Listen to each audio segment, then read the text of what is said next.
All right. Hello, everyone. Welcome to the webinar. My name is Natalia. I'm with Illinois Indiana Sea Grant and am the main facilitator of the Invasive Crayfish Collaborative, also known as the ICC. And for those of you who don't know what the ICC is, it's basically a program that brings together a variety of different experts and stakeholders to address the threat of invasive crayfish in the Great Lakes. So the things that we do at the ICC is we create monthly newsletters, which highlight recent crayfish literature and news. We host webinars like this one about new crayfish research and programs. We also conduct research and outreach projects and collaborate with other organizations on various research projects as well, and just in general help promote responsible crayfish practices. So before we begin the webinar, I just wanted to really quickly share a list of different links that you can follow if you're interested in learning more about the ICC. You could check our website, invasivecrayfish.org, which just has a bunch of different information about invasive crayfish and crayfish in general, their biodiversity, their life history, and we're always trying to update the website with new information just to keep things relevant. And if you want to join the ICC membership, you can follow the join link to find our subscription form, and you'll be added to our Google group, which is used for rapid communication between other crayfish partners in the Great Lakes.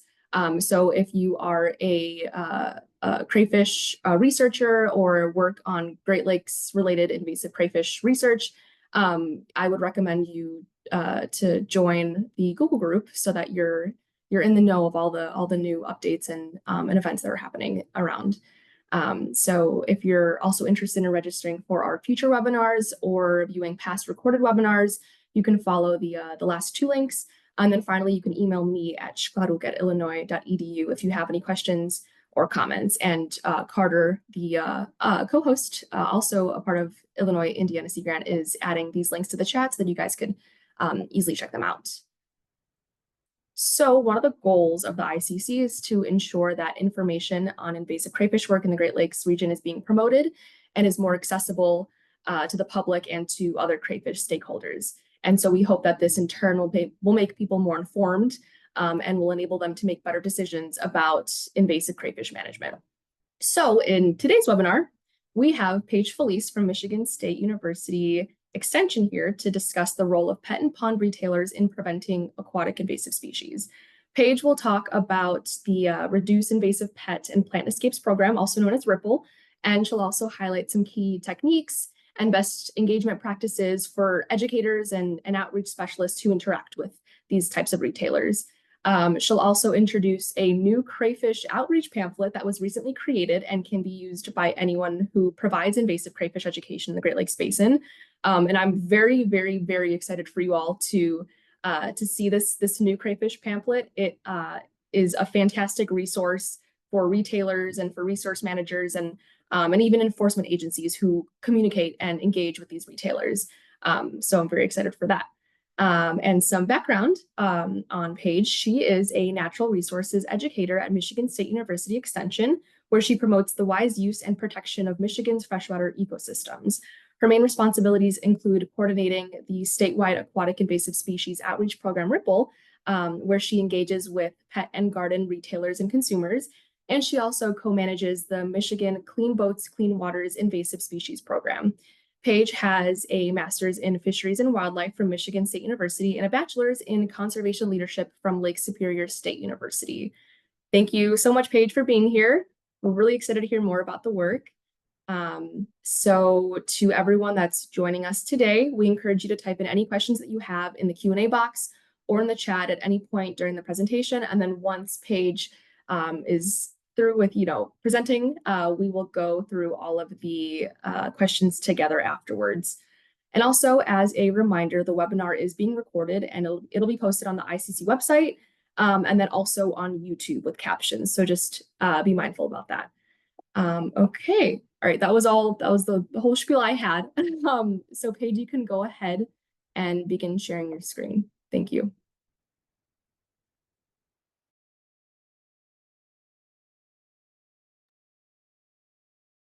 Awesome. Can you see that okay? Yes, looks perfect. Great. Yeah, I'm really excited to be here today to talk about my work with the Michigan pet and pond retailers. And my focus is not just on crayfish, but I think a lot of what I do is applicable to anyone who provides outreach and education. And crayfish are certainly something that I do discuss with retailers when I visit them. So invasive species introductions in Michigan on some occasions, make the local and national headlines. Here are just a few of my favorite. And while this coverage is arguably really important and valuable in getting the message out to a very large, broad audience that releasing your goldfish, your piranha-like fish, and your pet alligator is not great for our waterways, there are arguably significantly more introductions of non-native plants and animals from the garden trade that don't make national headlines. And these are, plants and animals that arguably take a lot more to manage. So here are some examples of plants and animals we have in Michigan waterways that we suspect are from aquariums or water gardens. So we have parrot feather, we have red-tailed crayfish, yellow floating heart, water lettuce, water hyacinth, many other plants and animals. And, these introductions, while are difficult at times to specifically say exactly where they came from, they are sometimes sold accidentally or on purpose through the pet and garden trade. And they tend to fly under the radar regarding coverage and news and getting information out to the public about them. They're a little less flashy than the pet alligator. And similar to many states, unwanted hitchhikers are also something that we are concerned about. So, of course, many on this call, I'm sure, are familiar with invasive zebra mussels that were found on moss balls being sold across the country. Anyone who has an aquarium like me or is in the aquarium trade recognizes that many things are on aquatic plants when they're sold. If you buy aquatic plants, you generally get snails with them, even though you perhaps did not intend to buy snails, that sort of thing. So when this came out, I personally wasn't super surprised that there was something unwanted on a moss ball. Another example of an unwanted hitchhiker in Michigan was invasive hydrilla. So hydrilla was found in Michigan last fall in a private pond, luckily, on private property. And the landowner did not purposely put hydrilla in their pond. It was likely attached to a non-regulated plant, such as water lilies that were planted in that water garden years ago. And I think that for me, that's like well, the headlines don't say that, that's really important to consider, especially when we're providing outreach to retailers and consumers, is that, unwanted hitchhikers are another reason, right, not to release something into our waterways and something else to be concerned about. So to really kind of address the need to talk to the public and retailers about not releasing non-native species and just in general about our regulations regarding what can be sold in trade, the RIPPLE program was created. So RIPPLE stands for Reduce Invasive Pet and Plant Escapes. And this program was developed in 2014, 2015, alongside pet and pond industry members. And this was originally funded through the Great Lakes Restoration Initiative and was funded through our Michigan Department of Ag and Rural Development. And so we worked really closely alongside leading pet and pond retailers, our state agencies, to design and shape a program that was industry appropriate and liked by them. And so the design of our materials, our colors, our messaging, our logo wasn't just kind of created by MSU. It was created through a really engaged process with many of these members at the table saying, yes, I like that. No, I don't like that. And so RIPPLE is a very focused program on Michigan. So some of our materials and our graphics say, keep Michigan's waters pure. And there's a lot of reasons for that. One reason is that our retailers said they wanted a Michigan program. Lakes and streams, the Great Lakes, are culturally ingrained in any Michigander, and they felt that it was really appropriate for outreach materials about aquatic invasives to say Michigan and keep our waterways pure. The RIPPLE program is also research-based, and so I'll show you a timeline of how the program was developed, but a lot of it has been guided by surveys of retailers, engaging conversations, and that sort of thing. So everything that kind of I've done or developed through the program is really based on feedback from industry members and other research nationally. As I mentioned, it's a partnership, was developed as a partnership and continues to be a partnership. So MSU Extension kind of currently coordinates the program in partnership with our state agencies, the Michigan Department of Natural Resources, Department of Environment, Great Lakes and Energy, and the Department of Ag and Rural Development. And it's funded through the Michigan Invasive Species Grant Program now. And so, it's a really collaborative program between state agencies who have regulatory authority and MSU Extension that doesn't have regulatory authority, thank goodness, but is a trusted source of information for our industry members and the public. The goal of the program is really simple: prevent the release of aquarium and water garden species into Michigan waterways. And the message is also really simple: don't let it loose. Really straightforward. It's very much focused on handling and surrender. So how to handle species, what to do when you buy an aquatic plant, rinse it, not let it go, make responsible purchases. I'll share in a little bit some of the materials I have for the program, but they focus on those regulated species for retailers specifically. They want to know it's regulated, and so we made them a product that tells them that. The program's messaging is really similar to the National Habitatitude Program, which was developed many years ago alongside, at the time, PJAC, the Pet Industry Joint Commission, to, nationally talk about, making sure you're making responsible purchases in the pet trade and that sort of thing. So very similar messaging, just Michigan focused. On the right here, you can see one of the Ripple graphics that says working together in Michigan for healthy water. So again, very, very broad and, positive messaging, which was desired by our industry members. Like I mentioned earlier, the development of the program really happened in 2014 and 2015 with that GLRI funding. And then we kind of implemented the program, went live, started interacting with retailers in 2016. And that's when I actually started my master's program. So I worked on this program, implementing the campaign, interacting with retailers throughout my time at MSU, getting my master's degree. And for my thesis, I did a retailer survey of kind of retailers' attitudes and behaviors of invasives, what they thought, where they get their information. That survey really informed the second phase of our project. We kind of went back to the drawing boards, updated some of our materials, and had additional interaction with retailers. And then in 2021, we did another survey of Michigan retailers, asking them, what do you know about invasives? And then kind of, again, reshaped our program and ensured that we were meeting the goals in our industry needs. We're kind of on the implementation phase 4 of the project and continuing to develop new outreach materials and ways to engage with industry members and consumers in the state. But as you can see, the program really started in 2014, but we've greatly grown and are using research to inform our work. I'll also just quickly mention that prior to joining MSU, I used to work at a pet store, a national pet store chain for many years. And so I feel like my experience selling people fish and other aquatic things kind of helped me kind of grow into this position and recognizing the challenges that come with working in a pet store and engaging with industry members. So the target audiences for the Ripple campaign are really independent pet and pond retailers or those that provide services. So sometimes, especially landscape companies, provide a lot of maintenance for pond owners. And sometimes they're the ones asked like, hey, I don't want this goldfish, what should I do with it? So I interact mainly with retailers. I also interact with hobbyists. This is generally in the form of events and hobbyist clubs and that sort of thing. Teachers are not a forgotten audience here in Michigan. We know from research, right, that teachers especially like to have crayfish in the classroom.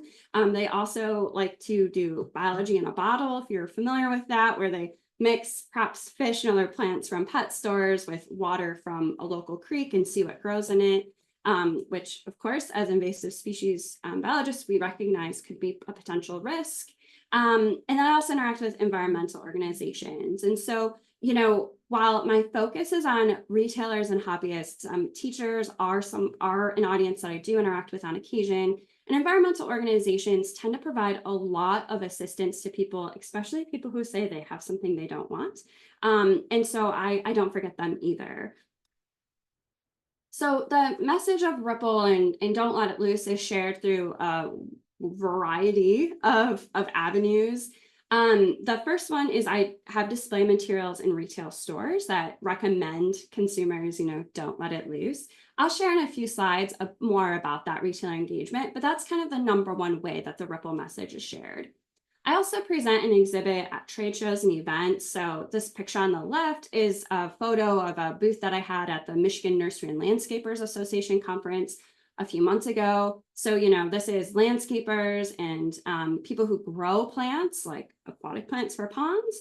This is the place that they're all meeting. And so I had a booth here about invasive species and some other MSU extension resources to really kind of say, hey, do you sell aquatic animals and plants? What are you doing? Let's talk about that.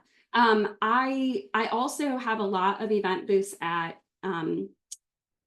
like hobbyist club auctions or fish swap meets, that sort of thing. And so we do have quite a few active hobbyist groups in Michigan that host events or swap meets or auctions or you name it, lots of events. And so I like to have Ripple booths on occasion at those to remind people who are coming in, or who are selling those crayfish, like, hey, did you know we have some regulations in the state? Are you aware? Here's where you can get resources.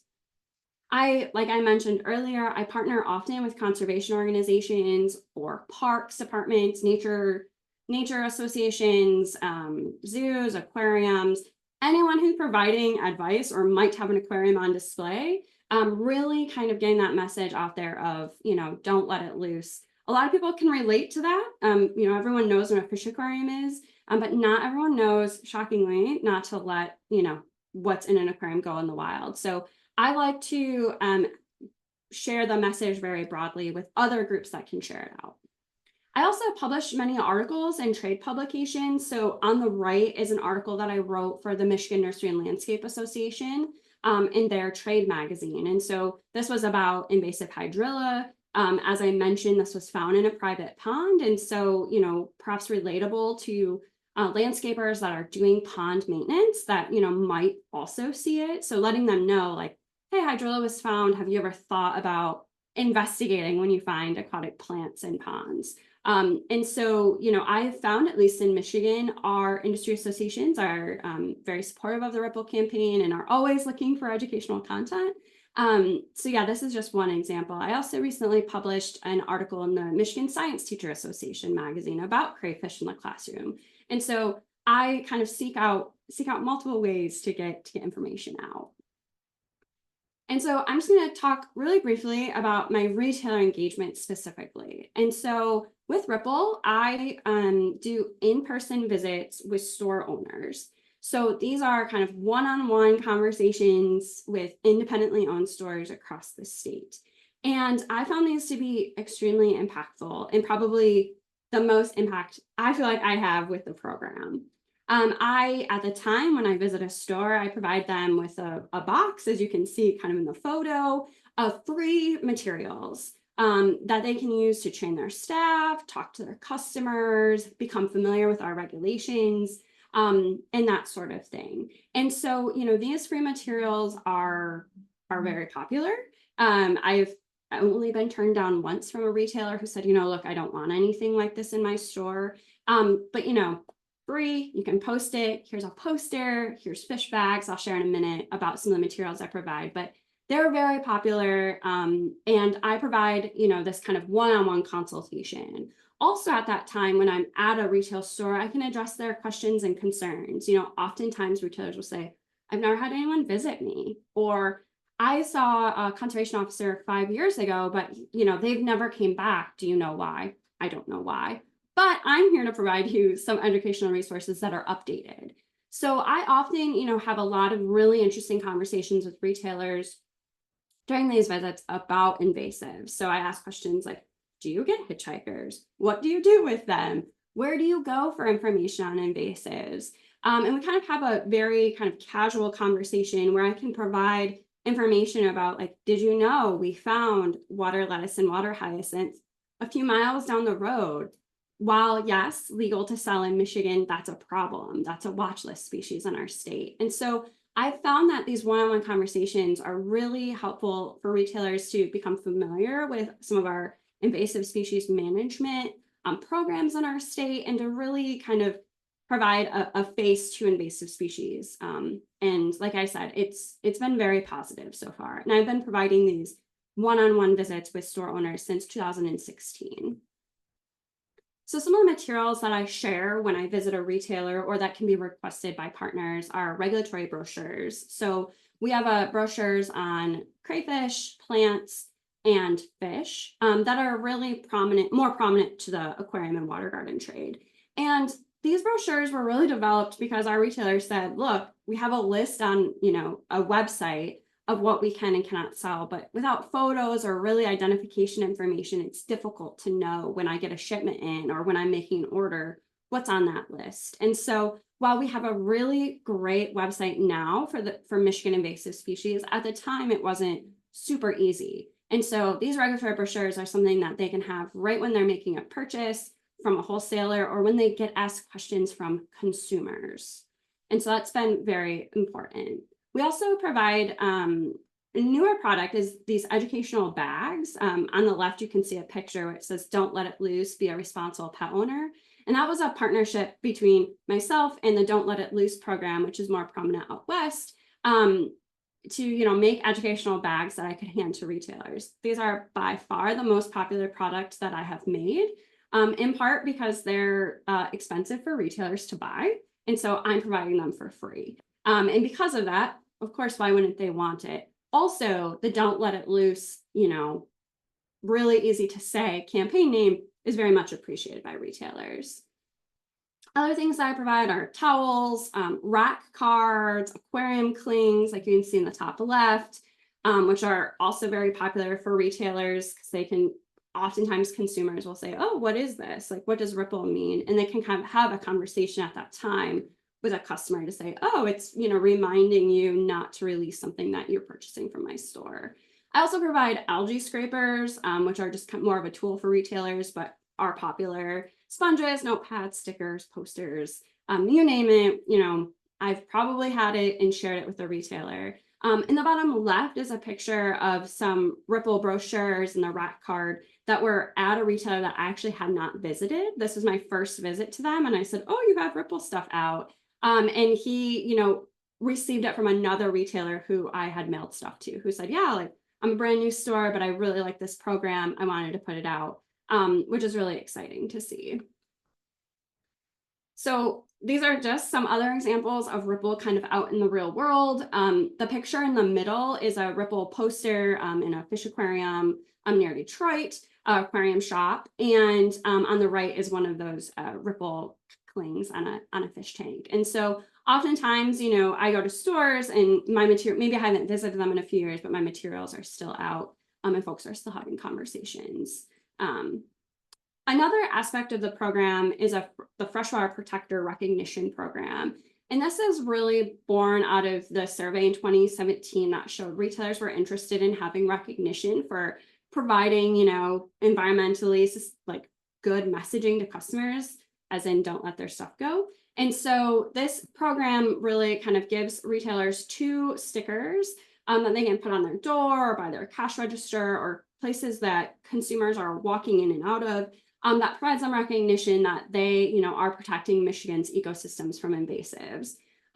There's no kind of requirement of a retailer to accept unwanted species, such as rehoming.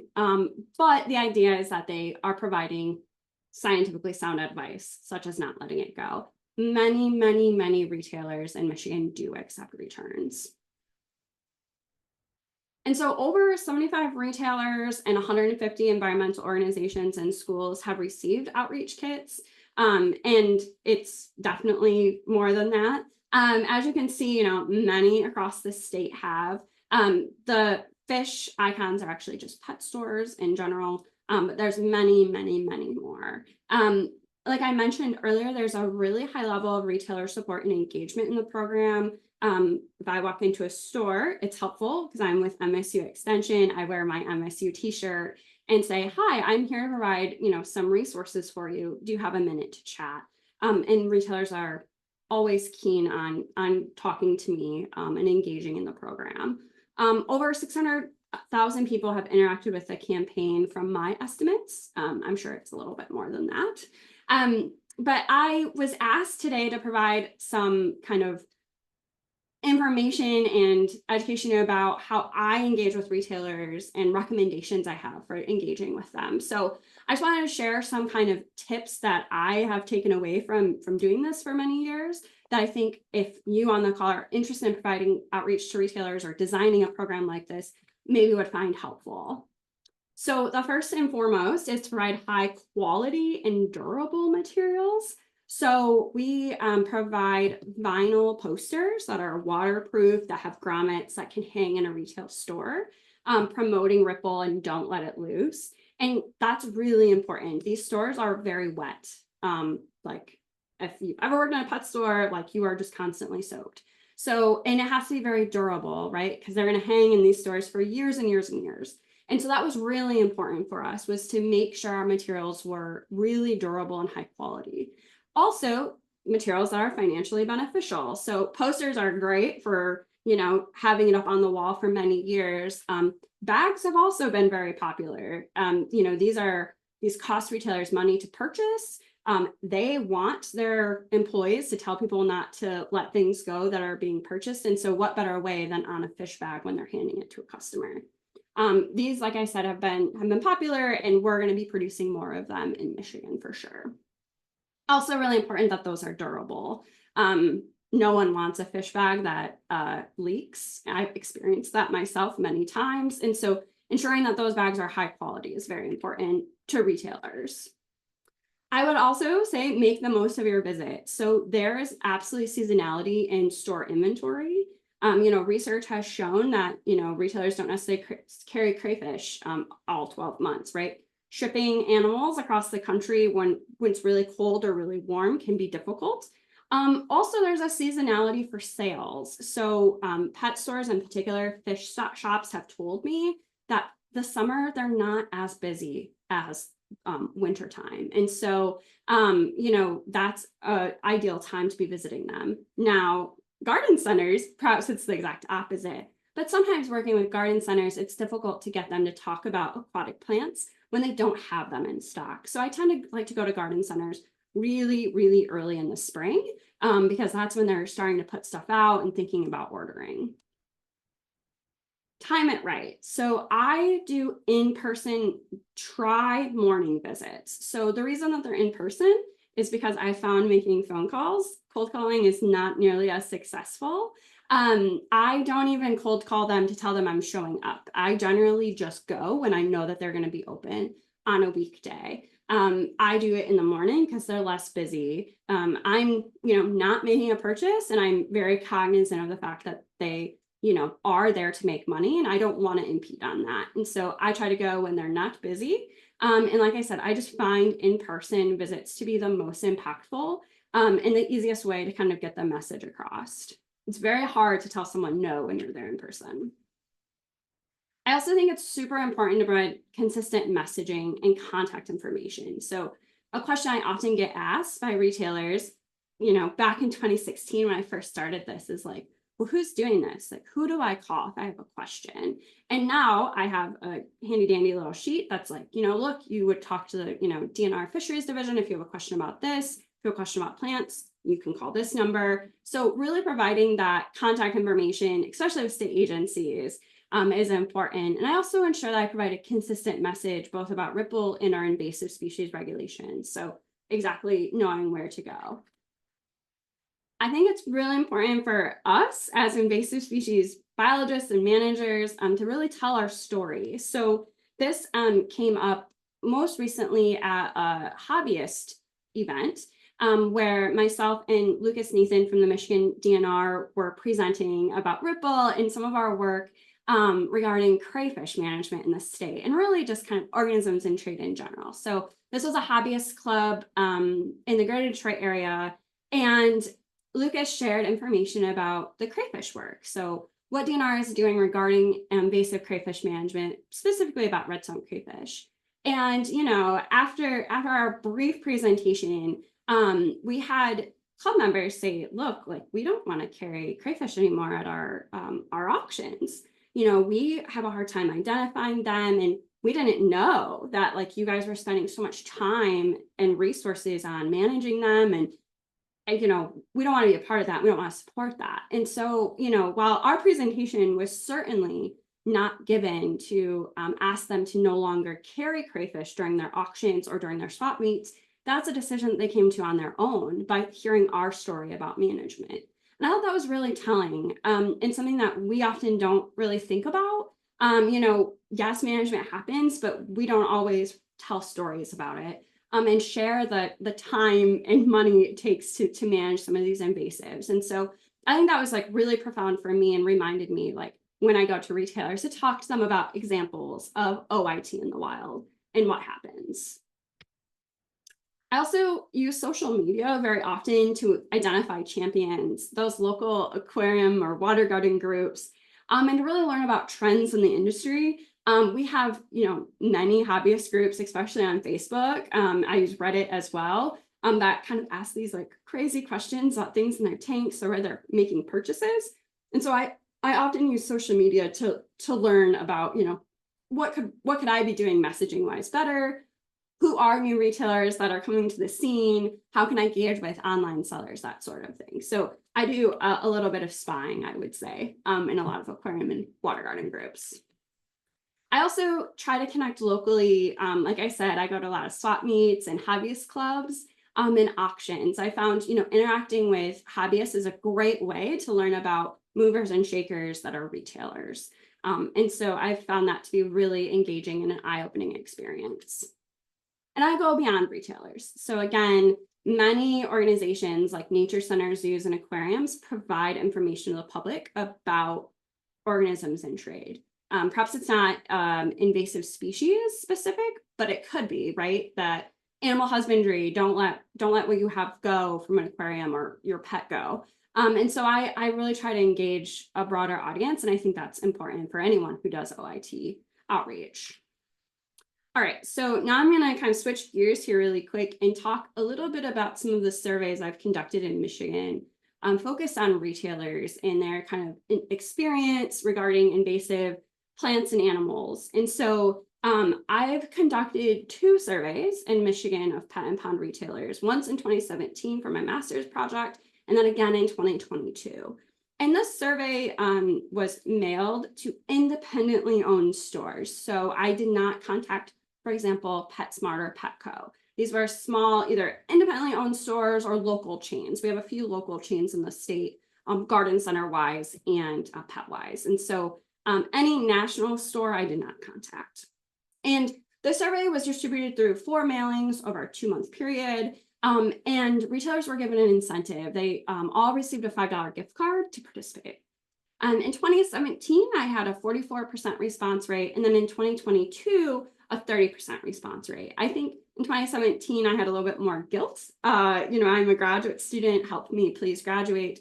And so I think that's maybe why I had less of a response rate in 2022. But nonetheless, this survey really kind of asked questions about retailers' experience with invasives, what they thought, where they go for information to kind of help guide our OIT program.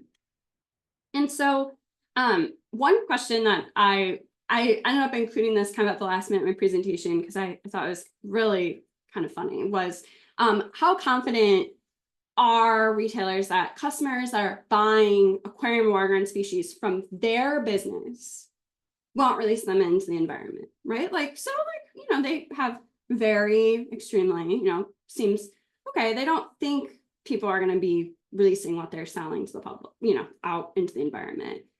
But they have a lot less confidence when it comes to national retail chains and whether or not customers that are purchasing from larger stores, for example, in Michigan, we have Meijer, which sells fish, We have, other large retail chains, Petco, PetSmart, for example. And these independent businesses have a lot less confidence that customers are shopping at those retailers wouldn't be letting stuff go. And I've heard that often from retailers when I visit them, like, it's great that you're here, that you're talking to me, but someone really should be talking to larger retailers that maybe be doing larger sales than a small store. And so I just thought this was kind of interesting. And I think when we think about our outreach and engaging with industry members, it would be really helpful if we said, look, X organization is interacting with PetSmart or Petco or large organizations. And here in Michigan, I'm interacting, at a different level. And so I just thought that was interesting. I also asked them how confident they are in identifying our regulated fish, regulated plants, and regulated crayfish. One caveat to this is that there was not applicable. And so not every retailer who received the survey, for example, sells crayfish. So they, are going to be less confident in knowing how to identify it. However, I think, we know hitchhikers are common. And we know that, stores that receive this survey certainly sell fish, plants, and crayfish on occasion, right? And so, I would love to see this graph was 100%, that they're extremely confident that if they were to look at a plant that they would know if it was regulated or not. And so I think, this goes to show that we have a lot of work to do regarding invasive species identification and providing tools and resources to this audience on how to identify these plants and animals. If you can imagine, these stores maybe sell 200, 300, 400 species. It's very hard to know the, 8 that are on a regulated list if what they're receiving from their wholesaler is, kind of in one large box altogether. And, oftentimes these retailers are relying heavily on that wholesaler to know about our regulations. So I also asked, how plants or animals are most often identified. And so, oftentimes these retailers say that they're utilizing identification guides. So perhaps a website, books. If you're familiar, with social media, I sometimes see, hey, does anyone know what this is? Especially for crayfish. And so, they might post there and say, hey, like, anyone know this was labeled X, but I think it's Y. They also consult the label provided on the shipment, which, we know is not always the most accurate, or perhaps it just says white crayfish or blue crayfish. What does that really mean when they're trying to make an assessment of, is this a regulated species? Should I be concerned? And then, less so consulting with outside experts. I also asked about when they're looking for regulatory information, what resources do retailers go to? And as you can see, they go to a lot of places. While it's wonderful, they're going to the State of Michigan Invasive Species website.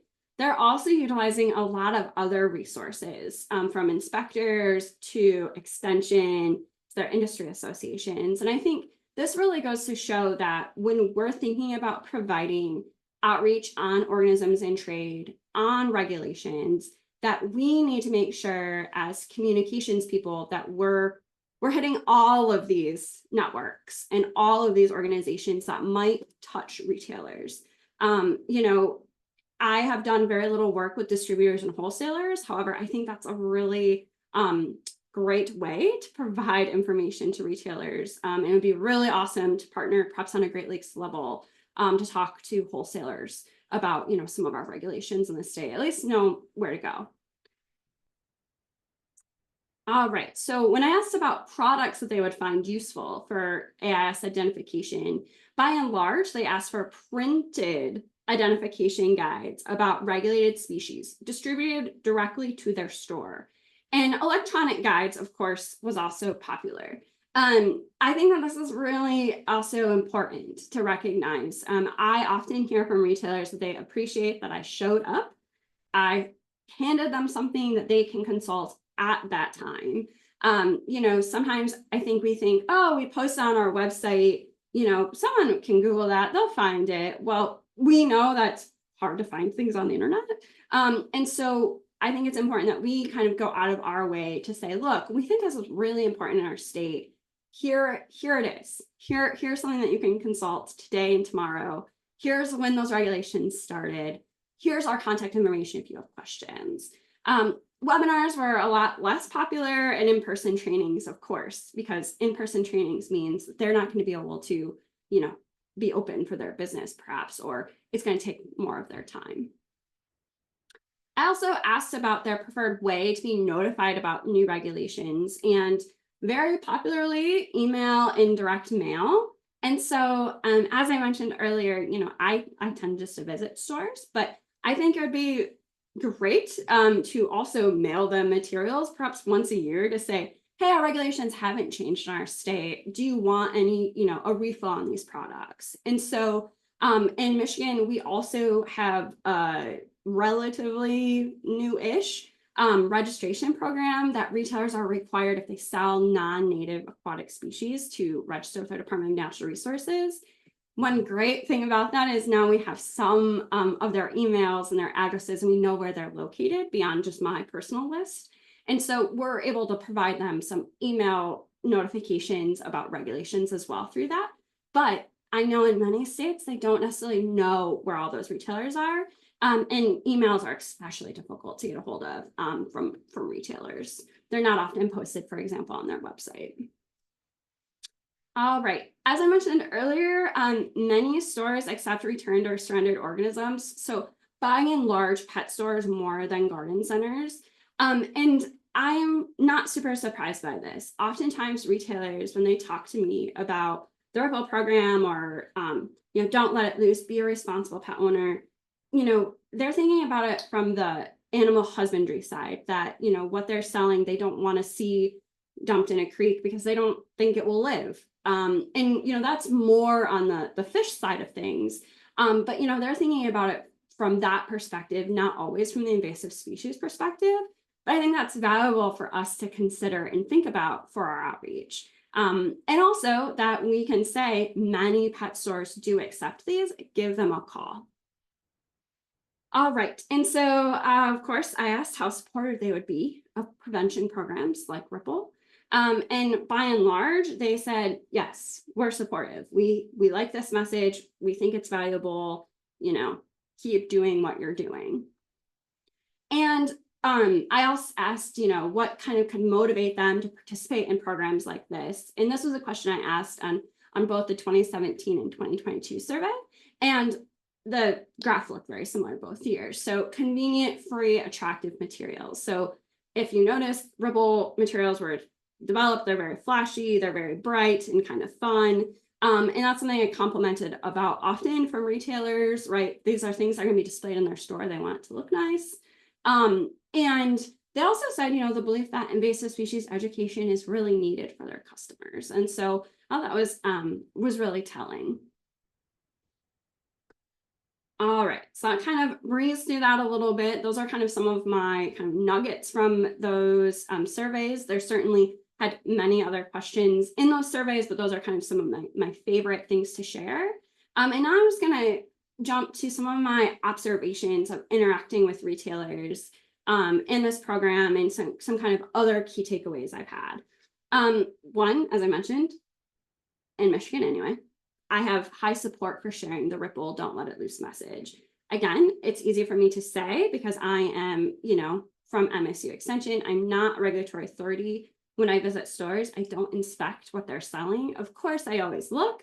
And, I'm curious to know what they're selling. But, I'm not a regulatory authority. And so, stores are generally supportive of me saying, hi, here's some free stuff. Talk to your customers about this. They really kind of desire engagement and recommendations and knowing about current management. So this is something I hear often is retailers will say, well, like, how come, if water hyacinth and water lettuce are on the invasive species watch list in Michigan, why? Give me proof that, you found it in the wild. And I say, oh, okay, here's where we found it. I'm like, oh, wow, I had no idea.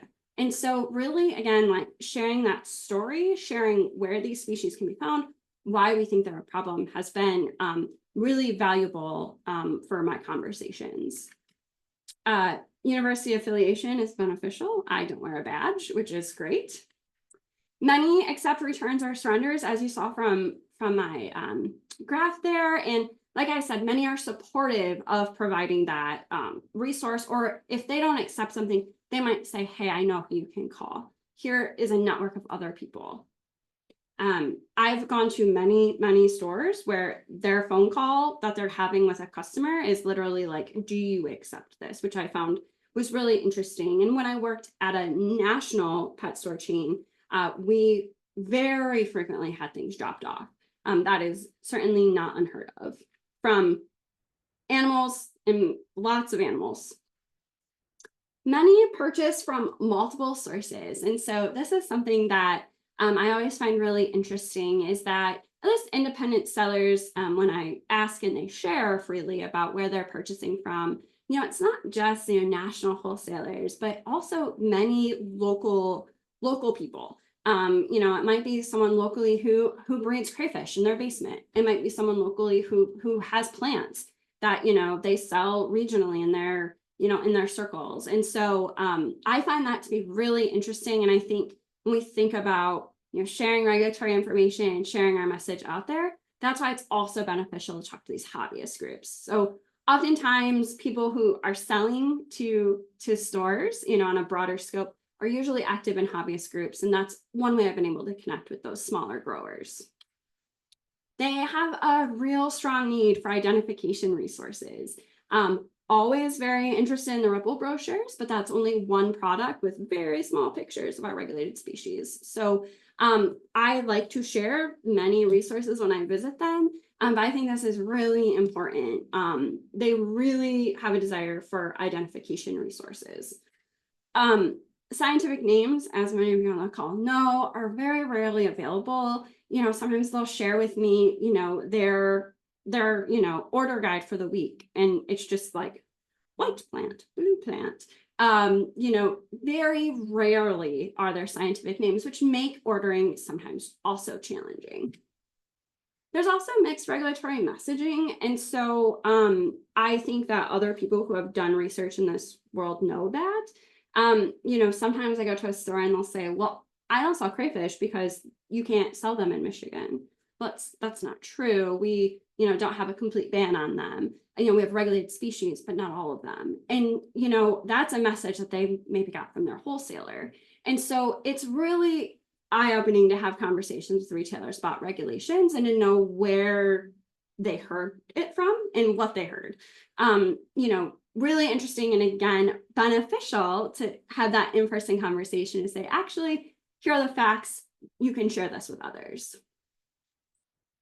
And identifying retailers can be challenging. So I, am somewhat lucky in the sense that I've been engaging with retailers since 2016. And so I have a very massive list of retailers I've identified either through Google, social media, Yelp reviews, and from having conversations with other retailers and hobbyists. And so I often visit a retailer and I'll say, hey, like who around you should I also visit? And oftentimes I'll say, oh, well, this person over here is sometimes questionable, or, oh, down the street is someone who I think would really love this and be super supportive and might have ideas for you. And so I really try to use my network of retailers to guide who else I should work with.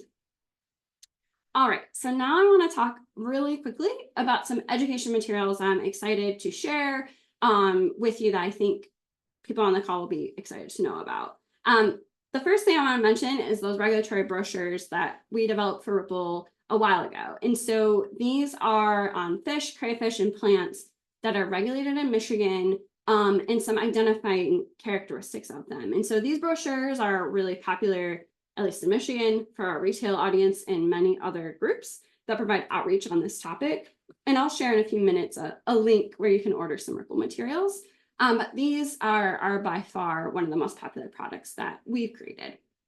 The next product is this awesome new Great Lakes Almanac to Invasive Crayfish. So this is brand new if you haven't seen it. And it was developed here at MSU with guidance from a survey done in 2023 of retailers and crayfish and trade that was done by Rachel Fegley at MSU. by some of my Ripple retailer surveys and by many state agencies that provide outreach to retailers. So this was developed to really assist retailers and consumers with identification and reporting. And it's very much focused on retailers and consumers. It doesn't mention specific regulations. It says, go to your state agency's website to know about them. And that's important because this is supposed to be a Great Lakes wide product, not super specific for Michigan, for example. And it's really talking to retailers or whoever picks it up about how to tell if a suspected crayfish is one of 4 invasive species. So it doesn't go into, how to tell, what crayfish necessarily it is. It's just, here are 4 invasives. Here are some key characteristics. If it, your crayfish doesn't have all of these things, then it's possibly not invasive. And the product is, I hope you guys can see that. Yeah, you can see it. So it's fairly small, kind of can fit in the palm of your hand, and then it folds out into a poster. So if anyone on the call has ever done outreach to retailers or to any audience, you know that shipping and handling and distributing posters is a giant pain in the butt. They are not very fun. And so this is handy because it's, a small little guide that folds into a poster. As you can see, there's these really beautiful illustrations here. I actually talked to retailers who say they draw crayfish right now to assist their customers and their staff on invasive crayfish identification.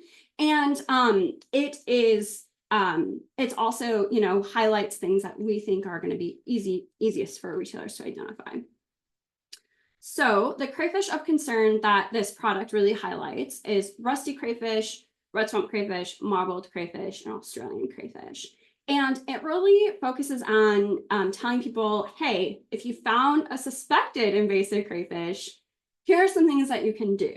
First, state agencies, for me, I want to know. We often know that invasive crayfish are sometimes in trade, but we don't necessarily know where they came from, how often it happens. And oftentimes, retailers go, I don't know what to do with it. So this provides them some recommendations about what to do if they found a potential invasive. And we also, it's a very more positive approach. We're asking purely for science. We want retailers to feel like they can report it and share that they found something because, we know that threatening messaging doesn't necessarily work.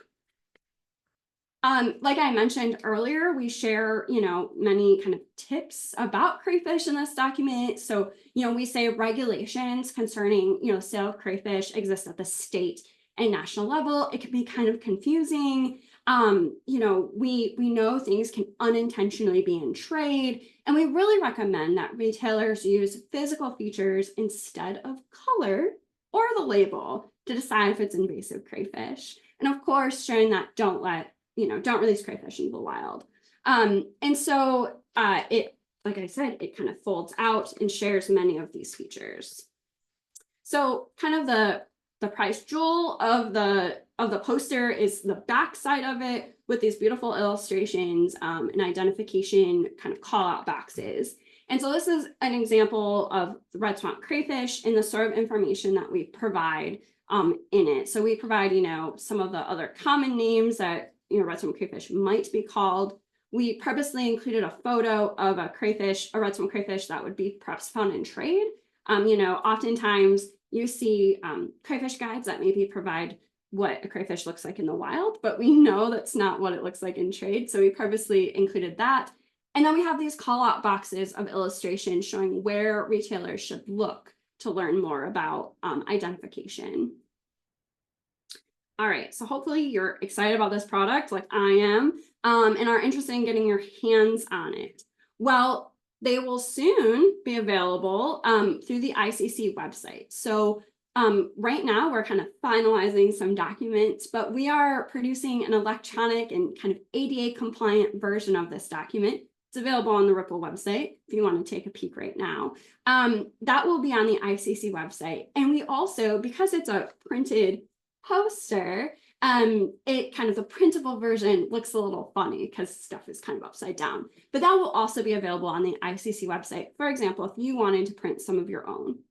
And then we're getting this product translated into 3 languages, Hmong, Mandarin, and Spanish. And those versions will also be available through the ICC website, because we recognize that, it's not just the retailers like the pet shops that perhaps have invasive crayfish, but other, for example, Asian food markets, that sort of thing. So we asked our partners, what languages do you think would be important to have this document translated into? And those were the 3 that they identified. So we're really excited about the product and sharing it. And like I mentioned, this was a very large project that involved many, many, many people. I'm just the one who's lucky enough to share it today on this call. But if you are interested in it, we certainly want to share it widely with many people.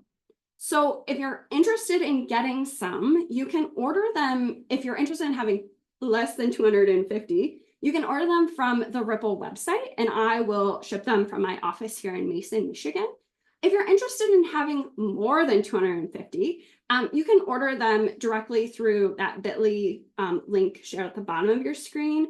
And we're getting an order through our printer, who will then print them and ship them out directly to you. So that's kind of why there's 2 there. But yeah, we're, again, certainly interested in shipping these out. They are free. So Ripple Materials, this invasive crayfish guide, both free. As I mentioned, they'll be housed on the ICC website hopefully soon. And yeah, we're really excited to share it. So don't be shy with your orders. And even if you just want 5, I can mail them to you. All right, so here's my contact information. Again, thank you so much for having me and for listening to me today and learning a little bit more about my engagement with retailers.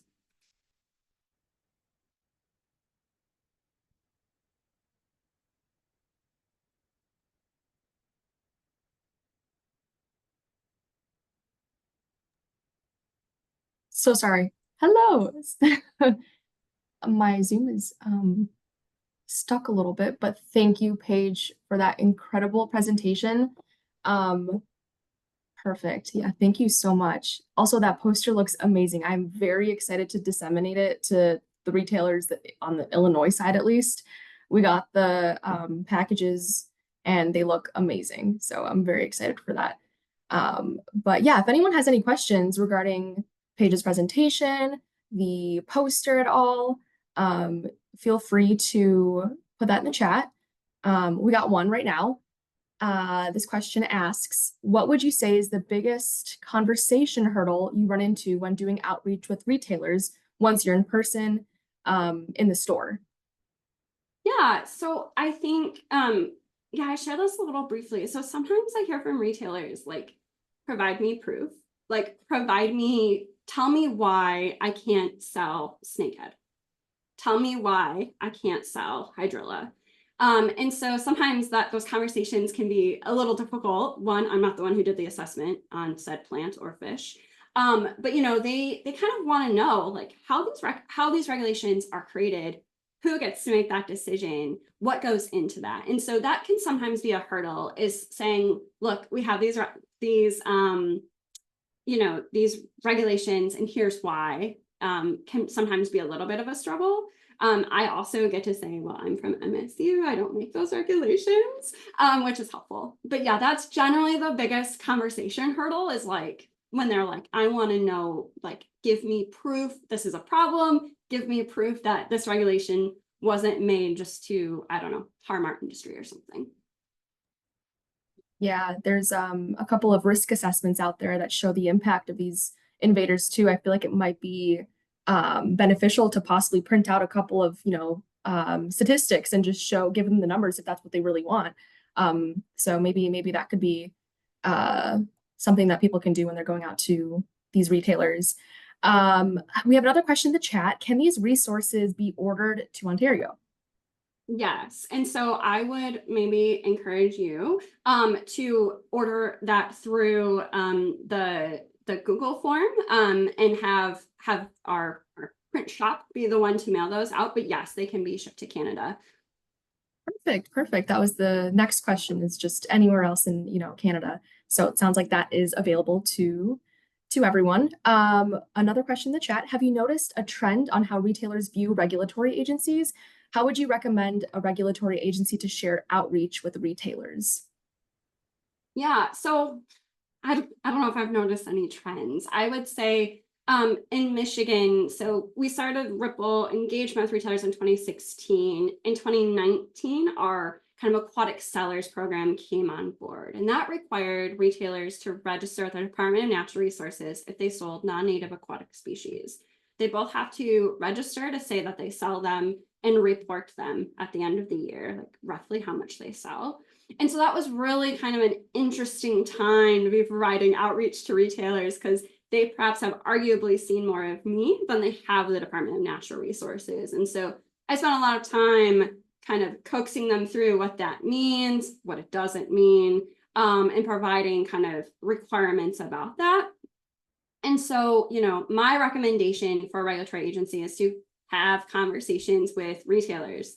And that shouldn't just be when a new regulation comes out. That should be, we are here for you. We want to know what you're selling. We can help you with identification, be a tool, be a resource for them. So, I recognize we all have very busy jobs, right? But sometimes I think that can be a significant hurdle for our retailers, is them feeling like they can't call if they don't know how to identify that plant, or they can't call if they're like, what is this crayfish? And so really getting them to know, like, we can just help you. Like, you can just call me and I can at least tell you what it's not. And that's really helpful. And so I think, retailers in Michigan have, requested, hey, we want to hear from you. We want to hear from DNR. What's going on? What are you guys seeing? And so, and maybe that's just through a quarterly email. But I would say that that's my biggest thing that I've noticed, is that they just want to be talked to, and not just about what they shouldn't do. Be friendly. Yeah, we want to show that they can trust us and build those relationships. That's great. Unfortunately, it's already past 2 o'clock, and that's all the time that we have. Thank you for everyone who stuck around those last extra 2 minutes. If you have any other questions about today's talk, or you want to just contact Paige, Paige, if you could maybe add your email to the chat so they can have that there. Or if you want, you can also send me an email and I'll forward it to Paige whenever. So yeah, thank you again so much, Paige, for giving us your time and presenting your work and the outreach poster. I'm very excited. And thank you again to the attendees for joining us today. I hope you guys all have a great rest of your day. Yes, order lots of copies.